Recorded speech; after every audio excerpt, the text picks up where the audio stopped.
अगर हमने एआई की बातें करी तो हर कोई चैट जीपीटी को समझता है, राइट? बट एक्चुअली स्मार्टफोन्स की दुनिया में जब एआई जुड़ेगा पूरी तरह से, the point where we reach AGI वगैरह, कंज्यूमर के लिए डेंजर्स क्या होंगे, ये समझाइए। ओके, सी एआई एक सिंपल लैंग्वेज में अगर समझा तो it is a tool to give you more convenience, but at the same time everybody is here to make money. तो उनको भी रेवेन्यू मोनेटाइज तो करना है, सब्सक्रिप्शन बेस्ड होगा, पर subscription based would not be sufficient enough. तो बाद में वहाँ पे भी एड्स जाने चालू हो जाएंगे, which is right now we और स्पेंड ऑन गूगल और मेटा या कहीं पे भी एड्स में स्पेंड करते ब्रांड्स, कल उठ के वहाँ पे भी ब्रांड स्पेंड करेंगे, बिकॉज उनको भी अपने हिसाब से स्पेसिफिक रिजल्ट चाहिए। The threat what I see is कि वो सर्च सारा कंट्रोल होगा। फिर if the brand is sponsoring that search, then वो थ्रेट है कि कंज्यूमर के पास ज़्यादा ऑप्शन नहीं रहेंगे। जो उनको आउटपुट आ रहा है, जो उनको रिजल्ट आ रहा है, it is control by a particular brand. तो उनको जो पहले चॉइसेस मिलती थी, अभी वो लिमिटेड चॉइसेस हो जाएगी, and it is more control information. Okay, similarly Facebook, social media, at the start it was very friendly situation. Eventually हर किसी को पता चला कि वहां से भी आपकी डेटा निकल के जा रही है और फिर वो एल्गोरिथम ही आपको कंट्रोल कर रहा है कि आप दुनिया को किस नजरिए से देखते हो, ये रील से कंट्रोल होता है। सी उनका बेस्ट बिजनेस मॉडल है, एल्गोरिथम का कंट्रोल उनके हाथ में है, कंप्लायंस के हाथ में नहीं है, उनके हाथ में है। तो उनको मोनेटाइज कैसे करना है या किसी कंज्यूमर को क्या प्रेफरेंसेस दिखाना है, ब्रांड का डेटा को कैसे ट्वीक करना है। जैसे मैं बार बार कभी इंस्टाग्राम देखता हूँ कि उनके एल्गोरिथम आज चेंज हो गए, तो सारे इंस्टाग्रामर्स बना रहे कि अभी ये एल्गोरिथम करो, हैशटैग मत यूज करो, ये चीज़ है।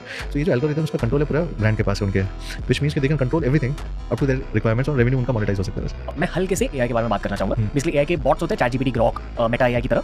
सवाल आपसे ये है कि आपकी दुनिया में as a smartphone entrepreneur, but consumer perspective से, अगर मान लो आपके फोन में एक एआई का एलिमेंट है, ऐप है या जो भी, कैन इट हार्म यू और harm your phone? Can that become spyware? That depends on the company also कि उसको क्या चाहिए, आउटकम क्या चाहिए। Like if it's a subscription based model, तो उसका objective more on the monetization to subscription होगा। If it's a free model, तो definitely they'll try to monetize you कहीं ना कहीं तो आगे तक। Okay, are you okay to talk about cyber security a little bit? A bit, yeah, no problem। जैसे हमने बहुत सारे साइबर सिक्योरिटी के एपिसोड्स करे और बेसिकली मुझे दो बहुत की रूल्स पता चले। पहला रूल ये है कि अगर आपके फोन पर कोई पर्सनल फोटो है, यानी जो आपने गर्लफ्रेंड के लिए लिया है या प्राइवेट फोटो है, खुद से हमेशा ये पूछो कि अगर किसी और ने ये फोटो देख ली and that will lead to you being in a dangerous embarrassing situation, तो वो फोटो फोन पे रखो ही मत। तो साइबर सिक्योरिटी। दूसरा रूल ये है कि अगर अननोन नंबर से कोई लिंक भेजे वगैरह वगैरह, उस पर क्लिक मत करो। तो are smartphone company solving for these kind of problems?